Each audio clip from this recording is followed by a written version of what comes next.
इस कहानी की शुरुआत फिलाडेल्फिया शहर में होती है, जहां हम एक खाली बिल्डिंग के जरिए पूरे शहर को तबाह होते हुए देखते हैं। हर तरफ बस आग ही आग और सीना चीरने वाली चीखती हुई आवाजें। अब कहानी सीधा 1988 में पहुंच गई, जहां 3 अलग अलग लोगों की जिंदगी की झलक दिखाई गई। एक पियानो बजाने वाला, एक बस ड्राइवर और होटल में काम करने वाला एक बावर्ची। ये तीनों अपनी रोजमर्रा की जिंदगी में बहुत बिजी हैं। तभी अचानक इनके चेहरे के हर छेद से खून निकलने लगा। फिर कुछ ही सेकंडों में तीनों जमीन पर गिर गए और उनकी मौत हो गई। इस वक्त शहर में एक नीली हुडी पहने हुए रहस्यमयी आदमी घूम रहा था। कुछ ही दूरी पर थॉमस नाम के एक पुलिस वाले की आंख खुली। थॉमस अपनी प्रेग्नेंट पत्नी को सोता हुआ देखकर उसके लिए खाना बनाने चला गया। तभी उसने न्यूज पर सुना कि एक बस ड्राइवर ने गाड़ी से कंट्रोल खो दिया और सामने आने वाली कई गाड़ियों से टकरा गया, जिससे शहर में अफरा तफरी मच गई। थॉमस ने अपनी पत्नी को खाना दिया और बाय कहकर अपनी शिफ्ट के लिए निकल गया। कुछ समय बाद थॉमस अपने पार्टनर मैडॉक्स से मिला और दोनों उस जगह पहुंचे जहां बस ड्राइवर का एक्सीडेंट हुआ था। इस केस का मेन डिटेक्टिव ऑफिसर हॉल्ट को बनाया गया, जो कि थॉमस का जीजा भी था। थॉमस ने जब मरी हुई ड्राइवर को चेक किया तो वो घबरा गया, क्योंकि उसके चेहरे से खून बह रहा था। उसका दिमाग लगभग पिघल चुका था। मौत का कारण खून बहना बताया गया। थॉमस को उसकी गर्दन पर 3 निशान भी दिखे, बिल्कुल छेद की तरह, लेकिन हॉल्ट ने कहा कि ये बर्थ मार्क होगा और उसे अनदेखा कर दिया। तभी उन्हें खबर मिली कि 2 और लोग बिल्कुल इसी तरीके से मारे गए हैं और उन दोनों की गर्दन के पीछे भी 3 ऐसे ही निशान हैं। इसके बाद ऑफिसर सीधा उन 2 लोगों को भी देखने गए। ये दोनों भी खून बहने की वजह से ही मरे थे। थॉमस केस पर अपनी राय देने लगा, मगर होल्ट ने उसे इस केस से दूर रहने को कहा, क्योंकि उसे लगा कि ये केस उसके प्रमोशन के लिए काफी अच्छा रहेगा। कुछ देर बाद थॉमस और मैडॉक्स हॉस्पिटल में डॉक्टर से मिले, जिसने पोस्टमार्टम किया था। उन्होंने पूछा कि क्या कोई जरूरी बात सामने आई। डॉक्टर ने बताया कि गर्दन पर जो निशान हैं वो असल में बहुत गहरे घाव हैं, इतने गहरे कि शायद गर्दन की हड्डी तक पहुंच गए होंगे। इन घावों से शायद विक्टिम के शरीर में कुछ इंजेक्ट किया गया था, जो कि एक ना रुकने वाला एलिमेंट है। लेकिन अजीब बात यह है कि फोरेंसिक्स टीम भी इस एलिमेंट का पता नहीं लगा पा रही कि ये है क्या। बाद में थॉमस और मैडॉक्स खाना खा रहे थे, तभी उन्हें जानकारी मिली कि पास ही में एक औरत की गर्दन पर किसी भारी चीज से हमला किया गया है। और तो और उसकी गर्दन पर भी 3 निशान हैं, लेकिन वो अभी मरी नहीं है और अभी तक उसका खून भी बहना शुरू नहीं हुआ। दोनों ऑफिसर्स मौके पर तुरंत नाइट क्लब में पहुंचे, जहां उनकी मुलाकात उस औरत से हुई। थॉमस ने उससे पूछताछ की तो पता चला कि हमलावर एक काली औरत थी, जिसने नीली हुडी पहन रखी थी। उस औरत ने एक लोहे के औजार से गर्दन पर वार किया और हाँ, उसका लेफ्ट हैंड थोड़ा जख्मी था,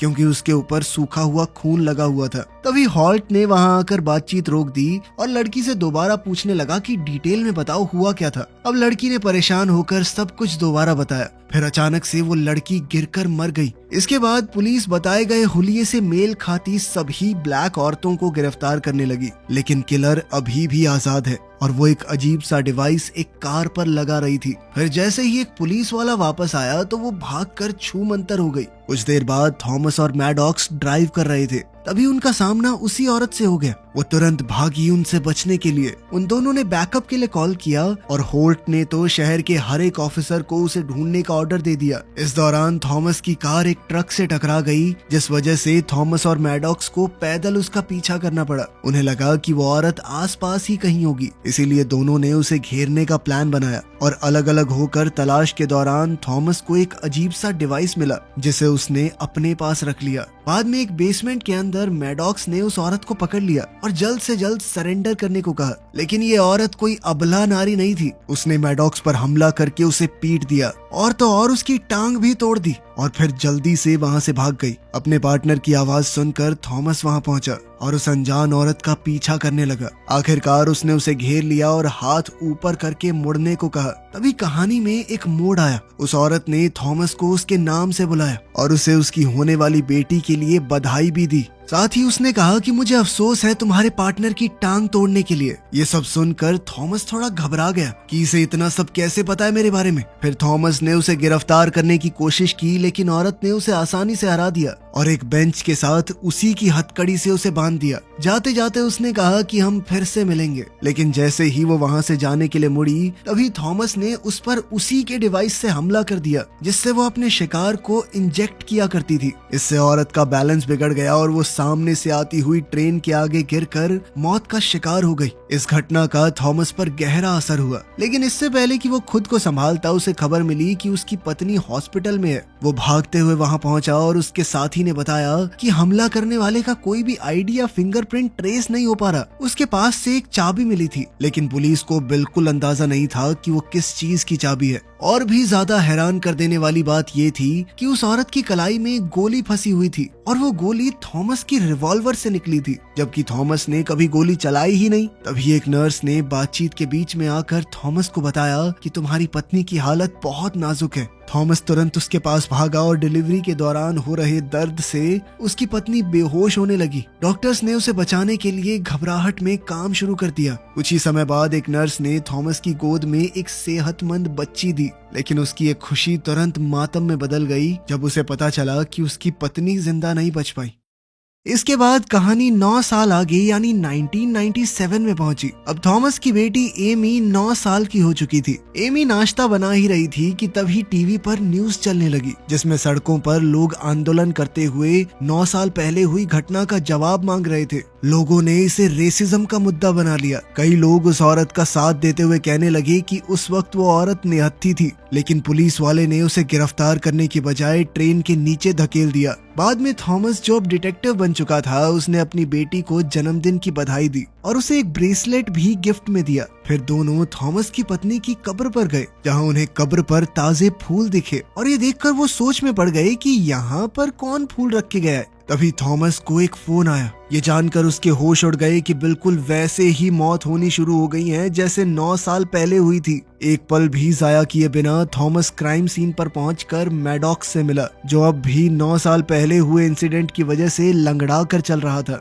थॉमस ने उससे पूछा कि सुबह तुमने मेरी पत्नी की कब्र पे फूल तो नहीं रखे, लेकिन मैडॉक्स ने कहा कि मैं नहीं गया भाई वहाँ। फिर दोनों एक यूनिवर्सिटी क्लासरूम पहुंचे, जहाँ एक प्रोफेसर की लाश पड़ी थी। उसकी गर्दन पर वही 3 निशान थे और चेहरे से खून बह रहा था। थोड़ी ही देर में होल्ट, जो कि अब एक ऑफिसर बन चुका था, वो सिक्योरिटी कैमरा फुटेज चेक करने लगा। फुटेज देखकर सबकी आंखें खुली की खुली रह गई, क्योंकि ये किलर बिल्कुल उसी औरत जैसी दिखती थी और वही कपड़े पहने हुए थे उसने, जो 9 साल पहले वाली औरत ने पहने थे। लेकिन क्योंकि वो औरत तो मर चुकी है, इसीलिए सबने मान लिया कि ये कोई कॉपी कैट किलर है। पुलिस स्टेशन वापस जाकर थॉमस 9 साल पुराने केस की फाइल्स को दोबारा पढ़ने लगा, इस उम्मीद में कि शायद कोई क्लू मिल जाए। तभी उसे वो रहस्यमयी चाबी मिली जो उस औरत के पास से मिली थी, और उसने अपनी टीम को उसकी जांच पड़ताल करने लगा दिया। इसी दौरान और भी मर्डर्स होने लगे, जिससे पुलिस पर जबरदस्त प्रेशर आ गया। साथ ही पब्लिक के बीच डर का माहौल बनना शुरू हो गया था। बाद में थॉमस ने फुटेज के अंदर नए किलर के लेफ्ट हैंड को ध्यान से देखा। वो चौंक गया ये देखकर कि वो भी जख्मी है, बिल्कुल उसी तरह जैसे 9 साल पहले वाली औरत का हाथ था। उसने मैडॉक्स को बताया कि ये डिटेल कभी पब्लिक नहीं की गई थी, इसीलिए अगर कोई कॉपी कैट किलर है तो वो इस बारे में कैसे जान सकता है। तभी एक ऑफिसर ने आकर बताया कि जिस चाबी की जांच की जा रही है वो एक प्लेन की चाबी है, जिसे सिर्फ 1 साल पहले बनाया गया है। तो ये चाबी 9 साल पहले कैसे थी उस औरत के पास? ये सुनकर डिटेक्टिव्स हैरान रह गए जब उन्हें पता चला कि 100 मील के रेडियस में सिर्फ एक ही एयरफील्ड है जहाँ पर इस मॉडल का प्लेन मौजूद है। तो उन्होंने वहाँ जाने का फैसला किया। जैसे ही थॉमस और मैडॉक्स निकलने वाले थे, तभी उन्हें एक साइंटिस्ट मिला जिसका नाम है डॉक्टर नवीन राव। साइंटिस्ट ने बताया कि ये केस मेरी रिसर्च से जुड़ा हुआ है। उसने ये भी बताया कि ये किलर सिर्फ एक खास मौके पर दिखाई देती है। आज से ठीक 9 साल पहले भी ब्लड मून वाला ही दिन था और आज भी वही दिन है। लेकिन डिटेक्टिव्स को उसकी ये बात बकवास सी लगी। उन्होंने कहा कि ये सिर्फ एक इत्तेफाक होगा और बिना उस पर ज्यादा ध्यान दिए वहां से चले गए। कुछ देर बाद डिटेक्टिव्स एयरफील्ड पहुंचे। थॉमस अकेला अंदर चला गया और वहां के मैनेजर से मिला। उसने उसे औरत की तस्वीर दिखाई और पूछा कि क्या उसने उसे पहले कभी देखा है। मैनेजर ने मना कर दिया, लेकिन वो काफी घबरा गया। इसी बीच औरत भी वहीं एक दीवार के पीछे छुपी हुई थी। थॉमस ने उस आदमी की घबराहट को महसूस कर लिया, इसीलिए वो कागज पर लिखकर उससे बात करने लगा और जान गया कि यहाँ कोई और भी मौजूद है। जैसे ही थॉमस ने अपनी बंदूक की तरफ हाथ बढ़ाया, तभी अचानक उस औरत ने उस पर बंदूक तान दी और कहा कि तुम्हें फिर से मिलकर अच्छा लगा। फिर उस औरत ने मैनेजर से कहा कि थॉमस को कुर्सी से बांध दो। इसी दौरान थॉमस ने चालाकी से बाहर खड़े अपने दोस्त को कॉल कर दिया और उसने सब कुछ सुन लिया। औरत ने मैनेजर से प्लेन की चाबी मांगी और मजबूरी में उसने उसे चाबी दे भी दी। फिर जैसे ही मैनेजर ने छुपी हुई गन की तरफ हाथ बढ़ाया तो औरत ने तुरंत उसे मारकर नीचे गिरा दिया। तभी दूर से पुलिस सायरन्स की आवाज सुनाई देने लगी। औरत ने घबराकर थॉमस को हॉस्टेज बना लिया। उसी पल मैडॉक्स कमरे में घुस आया। तभी औरत ने बिना सोचे समझे सीधा उसके माथे में गोली मारी। लेकिन जैसे ही उसे एहसास हुआ कि जिस इंसान को उसने गोली मार दी वो मैडॉक्स है, तो वो अपने किए पर पछताने लगी। थॉमस ये देखकर पूरी तरह टूट गया, लेकिन उस औरत ने उसे पकड़कर प्लेन में डाला और पुलिस के आने से पहले ही उसे प्लेन में ले गई। ऑफिसर होल्ट ने नोटिस किया कि उसका साला भी प्लेन के अंदर है, इसीलिए उसने पुलिस को गोलियां चलाने से मना कर दिया। बाद में वो औरत थॉमस से कहने लगी कि तुम मेरा पीछा करना बंद कर दो, और साथ ही उसने दावा भी किया कि मैं जो भी कर रही हूँ बहुत जरूरी है। उसका कहना था कि हर 9 साल में मैं वापस आऊंगी, ठीक इसी दिन पर, लेकिन सिर्फ थोड़े से समय के लिए, और मुझे कोई मार नहीं सकता। मगर थॉमस ने कहा कि मैं तुम्हारा पीछा करना कभी नहीं छोड़ूंगा। इस बात से औरत ने उसे प्लेन से बाहर फेंक दिया। थॉमस नीचे समुद्र में जा गिरा और बाद में किसी तरह किनारे तक पहुंच गया, जहां उसे जले हुए प्लेन का मलबा दिखा, लेकिन वो औरत कहीं नजर नहीं आई। अगली सुबह होल्ट और उसकी टीम वहां पहुंचकर किलर को ढूंढने की बेचैन कोशिश करते रहे। तब थॉमस ने उनसे कहा कि बेकार मेहनत मत करो, वो औरत फ्यूचर से आई थी। ये सुनकर होल्ट उसे ऐसे देख रहा था मानो वो पागल हो चुका हो। इस सब के चलते 9 साल और बीत गए और 2006 आ गया, जहां एक बूढ़ा होता हुआ थॉमस किसी हैरल्ड नोवैक नाम के आदमी की कब्र खोदता हुआ दिखाई दिया। उसने कंकाल निकाला और उसकी गर्दन की हड्डी में एक निशान को देखा। इसके बाद थॉमस अपनी गाड़ी के पास गया और अपनी इन्वेस्टिगेशन को दोबारा शुरू किया। एक न्यूज़पेपर क्लिपिंग से पता चला कि डॉक्टर नवीन राव काफी समय से लापता है। अगली सुबह थॉमस हैरल्ड की विधवा बीवी से मिलने गया और खुद को एक प्राइवेट इन्वेस्टिगेटर बताया, जो कि उसके पति के बारे में कुछ सवाल पूछना चाहता है। महिला हैरान हो गई क्योंकि उसका पति तो 18 साल पहले मर गया था, लेकिन फिर भी उसने उसे अंदर आने दिया। फिर वो थॉमस को हैरल्ड की पुरानी फाइल्स दिखाने लगी, जिससे पता चला कि हैरल्ड गोरे लोगों को बाकी सबसे ऊपर मानता था और इसीलिए उसने रियल अमेरिकन मूवमेंट की शुरुआत की। उसने बताया कि हैरल्ड इतिहास की किताबों का हवाला देते हुए अपने गलत मैसेज फैलाता था कि देखो ये देश हमने बनाया है, इन सबको तो गुलाम बना के लेकर आए थे हम यहाँ पे, आज ये बराबर कैसे हो गए। ये सब भी पता चला कि हैरल्ड के साथ साथ उसकी पिछली बीवी हेदर इस सब में शामिल थी, जब तक उन दोनों का रिश्ता टूट नहीं गया। खैर थॉमस ने कुछ पैसे देकर एक लिस्ट ले ली जिसमें उन सभी लोगों के नाम थे जो हैरल्ड से जुड़े हुए थे। बाद में थॉमस फाइल पढ़कर ये जान गया कि किलर औरत के बाकी शिकार भी इसी लिस्ट में थे। हैरानी की बात ये थी कि वो सभी हैरल्ड के पॉलिटिकल ग्रुप से जुड़े हुए थे। फिर थॉमस अपनी बेटी एमी को स्कूल से लेने गया क्योंकि आज उसका 18वां जन्मदिन है। तभी ये भी पता चला कि थॉमस अब एक डिटेक्टिव नहीं रहा, क्योंकि वो इस केस को लेकर बहुत पर्सनल हो गया था। साथ ही वो अपनी बेटी पर भी ध्यान नहीं दे पा रहा था, इसीलिए अब एमी होल्ट के परिवार के साथ रहती है। बाद में थॉमस होल्ट से मिला और उसे किसी दूसरे विक्टिम के बारे में बताने लगा, जो कि हैरल्ड था, जिसकी मौत को ड्रग ओवरडोज का नाम दे दिया गया। थॉमस उसे हैरल्ड के साथ जुड़े हुए लोगों की लिस्ट दिखाने लगा और पता चला कि सीरियल किलर के सभी शिकार रियल अमेरिकन मूवमेंट से ही जुड़े हुए हैं। थॉमस ने होल्ट को बताया कि वो रहस्यमयी औरत समय में पीछे आती है और वो 1997 में जिंदा नहीं हुई थी। असल में वो तब तक मरी ही नहीं। थॉमस ने ये दावा किया कि आज वो वापस आएगी और होल्ट से कहने लगा कि हेदर रसल नाम की औरत को ढूंढना है हमें। लेकिन होल्ट ने कहा कि तेरी बातें बिल्कुल बकवास हैं, कुछ भी बोल रहा है तू।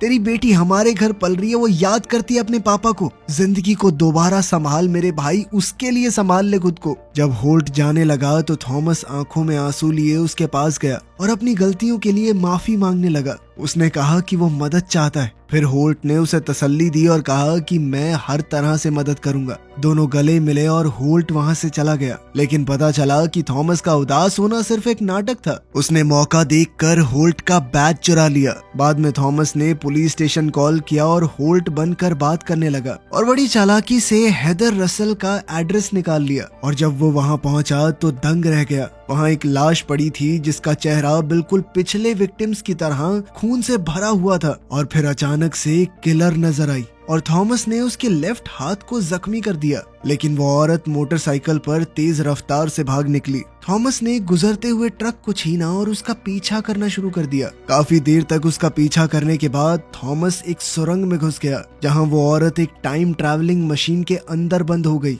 मशीन में पानी भरने लगा और थॉमस ने कसम खाई कि वो दोनों फिर से मिलेंगे। तभी औरत डिवाइस के साथ साथ गायब हो गई। थोड़ी देर बाद जैसे ही थॉमस सुरंग से बाहर निकला तो उसे तुरंत पुलिस और गुस्से से भरे हुए होल्ट ने गिरफ्तार कर लिया। थॉमस ने बताया कि मैंने आज उस औरत के लेफ्ट हैंड में गोली मारी है और याद है जब वो पिछली और उससे पिछली बारी आई थी तो उसके हाथ में चोट लगी हुई थी ना। इससे साबित होता है कि ये औरत समय में पीछे जाती है, लेकिन होल्ट ने उसकी बात मानने से इनकार कर दिया। इसी दौरान डॉक्टर नवीन राव दूर से ये सब कुछ देख रहा था।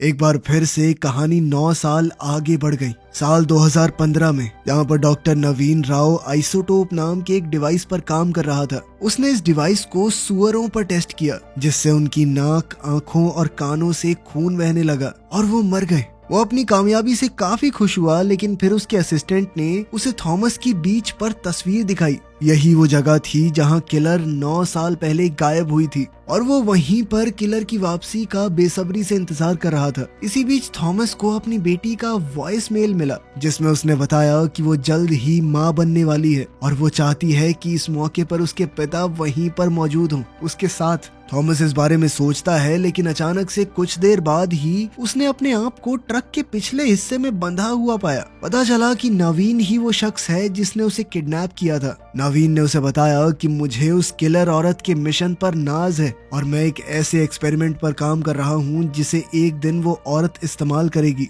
मैं नहीं चाहता कि तुम उसे मार दो और सब कुछ बर्बाद हो जाए, इसीलिए तुम्हें 3 दिन तक बंद रखना जरूरी होगा। थॉमस बहस करता रहा कि वो औरत बेगुनाह लोगों को मार रही है, लेकिन नवीन इसके जवाब में कहता रहा कि ये सब कुछ एक भयानक घटना को रोकने के लिए है। वो औरत तो हमें बचा रही है। साइंटिस्ट बोल ही रहा था, तभी थॉमस ने चालाकी से खुद को आजाद कर लिया और नवीन पर हमला बोल दिया। इससे नवीन ने ट्रक पर से कंट्रोल खो दिया और फिर दोनों का एक्सीडेंट हो गया। नवीन गाड़ी के नीचे फंस गया और थॉमस इस मौके का फायदा उठाकर वहां से भाग गया। दूसरी तरफ वो रहस्यमयी औरत एक बार फिर से अपनी टाइम मशीन के साथ पहुंच गई। वो सुरंग से बाहर निकली और बीच की तरफ बढ़ने लगी, लेकिन उसे बड़ा झटका लगा जब उसने देखा कि थॉमस पहले से ही वहां मौजूद है और थॉमस ने पहले ही उस पर बंदूक तानी हुई है। लेकिन वो औरत जिसका नाम राया है, उसने एक जबरदस्त सच्चाई बताई। वो कहने लगी कि मैं जानती हूँ तुम मुझे नहीं मारोगे क्योंकि तुमने ही तो मुझे ये काम दिया है। उसने अपनी माँ के दिए हुए ब्रेसलेट को दिखाया और थॉमस हैरान रह गया जब उसे एहसास हुआ कि ये वही ब्रेसलेट है जो उसने कभी एमी को तोहफे में दिया था। यहीं पर थॉमस को जोरदार झटका लगा, वो राया का नाना है। राया आज ही उसकी बेटी की कोख से जन्म लेने वाली है। अब उसे अफसोस होने लगा कि 1988 में मैंने तुम्हें मार दिया था। थॉमस उससे गुहार लगाने लगा कि पीछे जाकर इस सब को रोक दो, लेकिन राया ने कहा कि ये सब हो चुका है और टाइम ट्रैवल एक ही तरफ होता है, बार बार वापस जाना मुमकिन नहीं है। उसने बताया कि मेरा मिशन इसी बीच पर इसी दिन से शुरू होता है और हमेशा मेरी मौत के साथ खत्म। जाने से पहले राया थॉमस से कहने लगी कि आप मम्मी के पास जाइए, उनका ख्याल रखिए, उन्हें उनके पिता की जरूरत है। ये कहकर राया वहाँ से चली गई और थॉमस आंखों में आंसू लिए जमीन पर बिलक बिलक कर रोने लगा। फिर कहानी में भविष्य से जुड़ी हुई कुछ झलक दिखाई दी, जहाँ पर राव टेक्नोलॉजीज नाम का एक इंस्टीट्यूट है। वहाँ एक बुजुर्ग व्हील चेयर पर बैठा हुआ नवीन आइसोटोप डिवाइस राया को देते हुए नजर आता है। एक और जबरदस्त ट्विस्ट में पता चला कि कहानी की शुरुआत में जो हमला दिखाया गया था वो उसी रेडिकल ग्रुप की वजह से हुआ था जिसे हैरोल्ड नोवाक ने शुरू किया था। इसके बाद हुई सिविल वॉर में लाखों लोग मारे गए और लोग बदला लेने के चक्कर में एक दूसरे को मारने वाले दरिंदे बन चुके थे। राया का मिशन था समय में पीछे जाकर ऐसे लोगों को मारना जो आगे जाकर इस पार्टी को बड़ा करेंगे, ताकि वो 2024 में होने वाले बॉम्ब ब्लास्ट को रोक सके, जिसकी वजह से जंग शुरू हुई थी। जैसे ही राया अपना मिशन पूरा करती है, हम वही सीन दोबारा देखते हैं जहाँ से कहानी शुरू हुई थी, लेकिन इस बार शहर में तबाही नहीं हुई। इससे ये पता चला कि राया अपने मिशन में कामयाब हो गई। फिर कहानी वापस 2015 में आ गई, जहाँ थॉमस फूल लेकर हॉस्पिटल पहुंचा और उसी वक्त एमी ने राया को जन्म दिया। थॉमस ने बड़े प्यार से राया को अपनी गोद में लिया क्योंकि वो जानता था कि ये वो बच्ची है जो भविष्य की दिशा तय करेगी। वीडियो पसंद आई तो लाइक कर देना, चैनल को सब्सक्राइब कर लेना। मिलते हैं अगली वीडियो में।